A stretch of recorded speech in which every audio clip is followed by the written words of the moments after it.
Welcome to SpeedTalk Mobile. Let's get started on how to activate your SIM card. Remember that you can keep your number or get a new one following the instructions on the screen during activation. Turn off your device before activating your plan. Then, go to speedtalkmobile.com and click on Activate. First, type in the SIM card numbers from your SpeedTalk mobile card. Just type in the numbers, don't type in the letters. Then click Continue.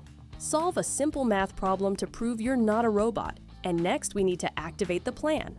Type in your email address and then click on Get a PIN.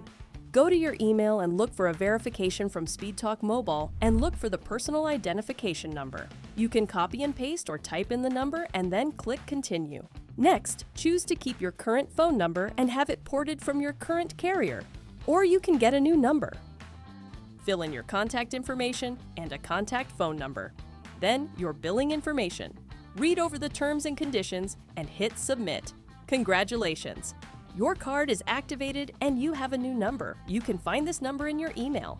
Now take your new SIM card and insert it into your device. If you made a mistake, no worries. The triple SIM cut pops right back in. For the final step, turn your device back on and you are done. If you have any problems or questions, feel free to contact us. Thank you for joining us at SpeedTalk Mobile.